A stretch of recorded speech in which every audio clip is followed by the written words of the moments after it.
When Solomon had finished building the temple of the Lord and the royal palace, and had achieved all he had desired to do, the Lord appeared to him a second time, as he had appeared to him at Gibeon. The Lord said to him, I have heard the prayer and plea you have made before me.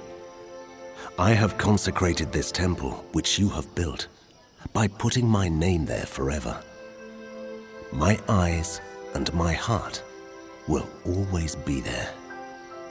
As for you, if you walk before me faithfully, with integrity of heart and uprightness, as David your father did, and do all I command, and observe my decrees and laws, I will establish your royal throne over Israel forever, as I promised David your father when I said, you shall never fail to have a successor on the throne of Israel. But if you or your descendants turn away from me, and do not observe the commands and decrees I have given you, and go off to serve other gods and worship them, then I will cut off Israel from the land I have given them, and will reject this temple I have consecrated for my name. Israel will then become a byword and an object of ridicule among all peoples.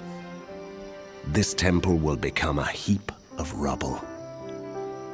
All who pass by will be appalled and will scoff and say, why has the Lord done such a thing to this land and to this temple? People will answer, because they have forsaken the Lord their God, who brought their ancestors out of Egypt, and have embraced other gods, worshipping and serving them. That is why the Lord brought all this disaster on them. At the end of 20 years, during which Solomon built these two buildings, the temple of the Lord and the royal palace, King Solomon gave 20 towns in Galilee to Hiram, king of Tyre, because Hiram had supplied him with all the cedar and juniper and gold he wanted.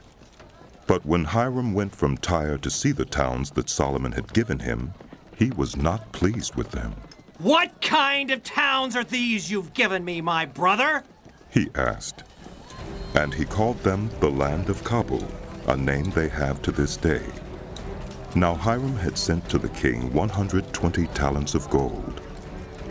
Here is the account of the forced labor King Solomon conscripted to build the Lord's temple, his own palace, the terraces, the wall of Jerusalem, and Hazor, Megiddo, and Gezer. Pharaoh, king of Egypt, had attacked and captured Gezer. He had set it on fire. He killed its Canaanite inhabitants and then gave it as a wedding gift to his daughter, Solomon's wife. And Solomon rebuilt Gezer. He built up Lower Beth-horon, Baalath, and Tadmor in the desert, within his land, as well as all his store cities and the towns for his chariots and for his horses, whatever he desired to build in Jerusalem, in Lebanon, and throughout all the territory he ruled. There were still people left from the Amorites, Hittites, Perizzites, Hivites, and Jebusites. These peoples were not Israelites. Solomon conscripted the descendants of all these peoples remaining in the land, whom the Israelites could not exterminate, to serve as slave labor, as it is to this day. But Solomon did not make slaves of any of the Israelites. They were his fighting men, his government officials, his officers, his captains, and the commanders of his chariots and charioteers. They were also the chief officials in charge of Solomon's projects, 550 officials supervising those who did the work. After Pharaoh's daughter had come up from the city of David to the palace Solomon had built for her, he constructed the terraces. 3 times a year Solomon sacrificed burnt offerings and fellowship offerings on the altar he had built for the Lord, burning incense before the Lord along with them, and so fulfilled the temple obligations.